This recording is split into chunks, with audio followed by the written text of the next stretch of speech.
So there happens to be a lot of athletes that turn into politicians, and some politicians who have a history of athletic experience or sporting as well. So we want to mention, talk about them, see maybe there's a correlation between the two. So first we're going to start with athletic players, or players that really gained their fame through sport that eventually turned it into politics. You know, I was in a little pre-production research, we were talking, and I was reading that from 1960 to 2014, there was always a former athlete as a member of Congress. You know, that's over 55 years. And then just this year, another former athlete got elected into Congress. Guys I never even heard of.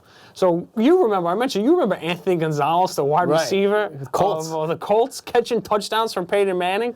I believe he got a couple of neck injuries, flamed out kind of quickly. Well, I thought he flamed out. He's the congressman of Ohio now. He just won an election. I thought it was going to be like the next big thing. You know, yeah, he looked great. Like it was Marvin Harrison, Reggie Wayne, and Anthony Gonzalez. And then now he's a congressman. So it really comes. We'll kick it off with a tri-state flavor as we were talking about Bill Bradley. Love it. The great Bill Bradley. Yeah, he was a New York Knick. That's right. He was a New York Knick for about 10 years. I think he was, he wasn't quite an all-star for the team, but he was an important rotation. He was a Hall of Famer, though. He was a Hall of Famer. He's a Hall of Famer, yeah. That's amazing. But it takes a lot to be one of the top guys for the Knicks during an era where they won 2 championships. We're all very familiar as to the old Knicks from back in the day. You know, I think that might be Bill Bradley's crowning achievement.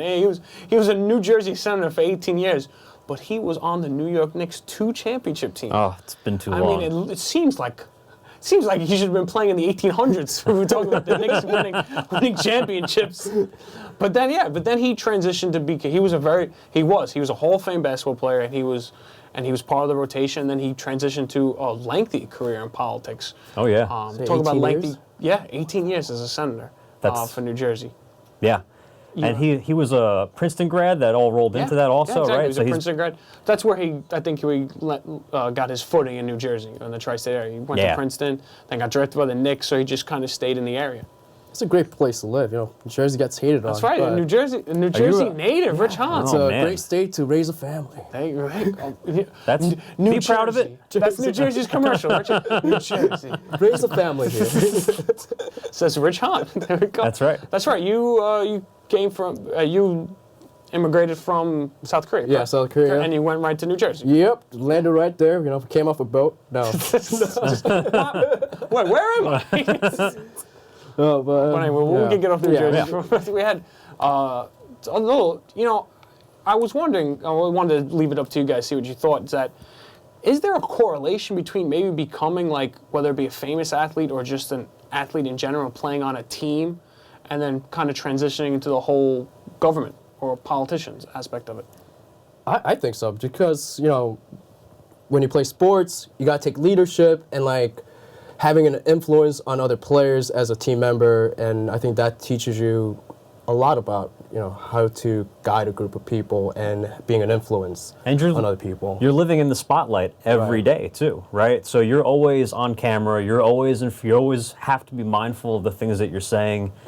So you get to be a leader, you get to be a leading personality, but then also you get the grooming to know how to deal with the media, which is such an important part of everything you do as a politician. Honestly, that's a very, very good point. I was also going to think, also working as a team, a cohesive unit. Mm-hmm. You know, when you're a politician, you are working with just a lot of other different people. In very intense situations. Exactly, with different views. Also pressure situations.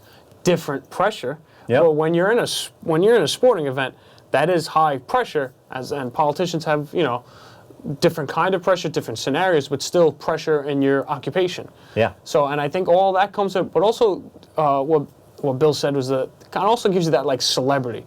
Like, just to have a quick list of names, like Kevin Johnson was a player, point guard for the Phoenix Suns, you know, reached the NBA Finals, became the mayor of Sacramento. You know, Jack Kemp was a quarterback for the Buffalo Bills in the 60s. You know, then when he was a congressman for a very long time, he was even a vice president nominee with Bob Dole. They were unsuccessful in their bid. You know, I was looking up Dave Bing, was a player for Detroit. So why I want to get into this one specifically, was a player for the Detroit Pistons, popular, and then became mayor of Detroit.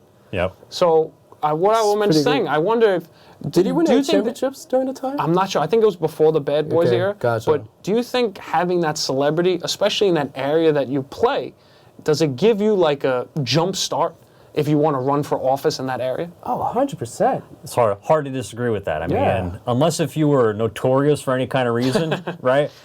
Which could backfire significantly. If you were just the good guy of the community where you're set up to be so, it's a natural path to go down. And people love like, hometown heroes. Like, maybe you didn't win championships, but you're a player that gave it all and just like be a huge fan favorite. Exactly. And all you have to do is just like, hey, I'm running, and like now you still have your fans voting for him. Without the political side aside. Yeah, we mentioned Bill Bradley, and we looked it up. He's from Missouri. Right. He grew up in Missouri, then moved to Yep. New Jersey, and went to Princeton, and then played for New York, so stayed in the tri-state area.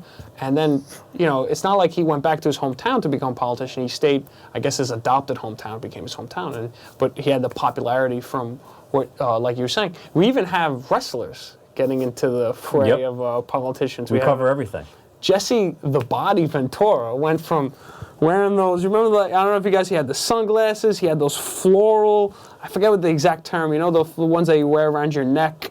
That have Lei. like the puff, yeah. Yeah, it's a Hawaiian Yeah, lei. no, not the Hawaii, like the really showman, like the puffy feathers that go around. a boa? Maybe a boa, I think it's, is that a snake?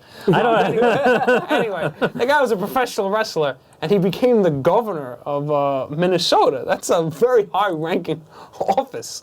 So, and then just recently, we know him as Kane, as Undertaker's half brother. that blows my mind. He became the mayor. But you don't know his face, though. Well, Tennessee. Kane eventually took his mask off. That's And he's I don't even know Brian what he looks like Jacobs. still. Glenn Jacobs is his name. Glenn Yeah, but Jacobs. yeah, that is a very good point. We're talking about a guy that primarily is known for wearing a mask. Yep. And now he's the face of a city in He doesn't wear the mask on the campaign, I imagine. He does not. No, he The does not. story behind was that like Kane suffered from the burn, Yeah. and then that's why his costume's all red and black, and Yeah. he's like rise from the fire.